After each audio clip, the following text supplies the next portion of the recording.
I remember the sound before the shame silk tearing like a warning, 100 forks pausing midair as Eleanor Whitmore reached across candlelight and ripped my uniform open, not a snag, not an accident, a choice made in front of everyone who mattered in Charleston. My camisole flashed my mother's little gold necklace swung at my throat, and Eleanor's voice cut through the room like a cold wind. "Where did you get that necklace, Maya?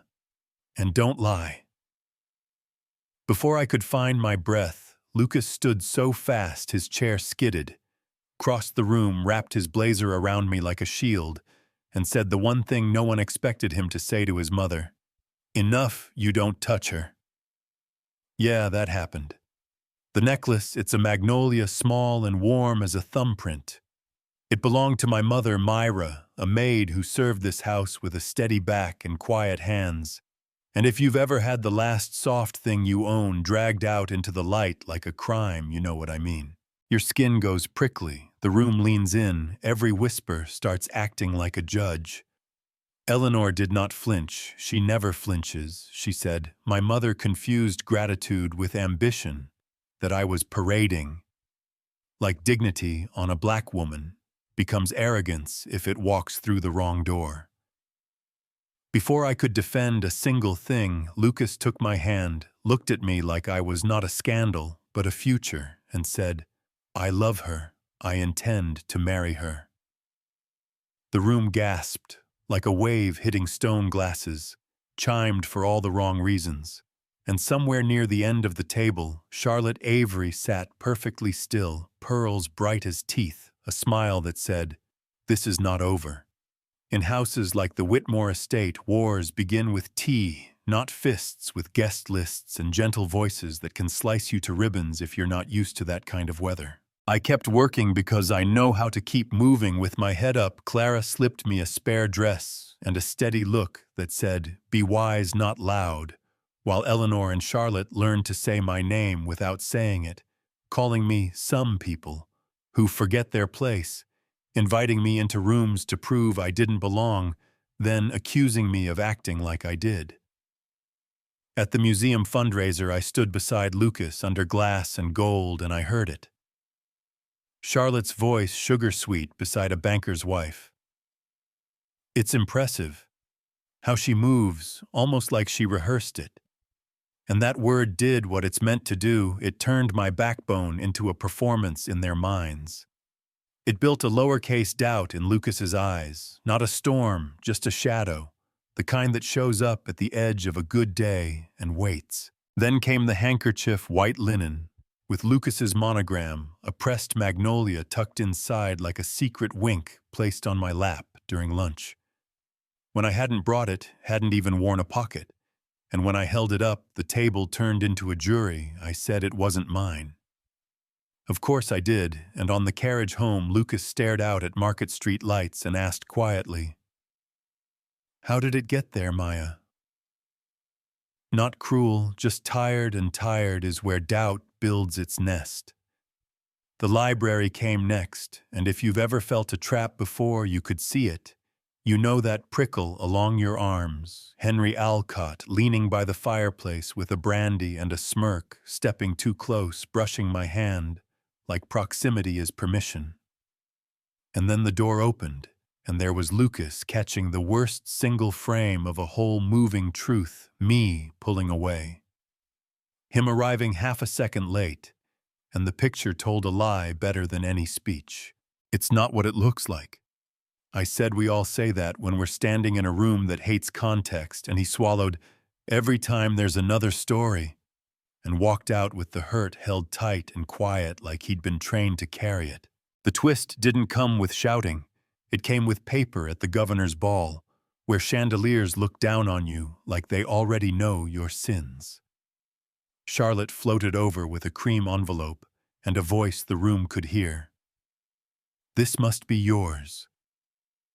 Inside was a love letter pretending to be Lucas's, intimate and careful, addressed to a woman who wasn't me, and the first rush of heat made my fingers shake.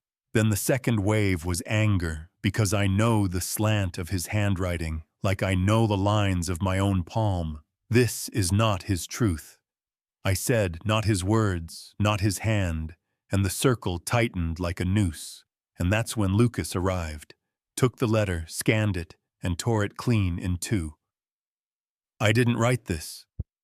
And for a breath the room remembered I wasn't alone. But the house kept coming. That's what houses like this do. They have endless rooms for new traps. At the foundation gala, Charlotte engineered a little spill, and Eleanor cloaked a threat in etiquette. Our legacy can't survive scandal, she said to the crowd, while looking right through me, and the one thing I needed then was not love. I had love, I needed courage. I needed Lucas's voice to show up where it cost something, but he hesitated only a heartbeat, only a breath. And it was enough to snap the thin bridge we were standing on. I set my glass down, walked out into the rain that made the whole estate smell like old stone. Ruth chased me with an umbrella. I waved it off and let the water hit my face because sometimes you need the sky to wash a room out of you before you can go back in. I didn't run, I wanted to. God knows I did, but grief had burned off the part of me that begs, so when the Whitmore Foundation hosted its press gathering, the place where money dresses up as generosity, I stood where the microphones could hear and told the truth the way my mother would have if she'd had a stage. From the bottom of your staircase, legacy looks like a woman on her knees with a clean rag and a full heart. And if you call that ambition like it's theft, maybe the theft is yours. The room didn't know whether to clap or check, if clapping was allowed. Charlotte tried to laugh me off. What a performance, she said, and I smiled for the first time all week. You call it acting because you've never had to hold your dignity still while somebody tried to snatch it.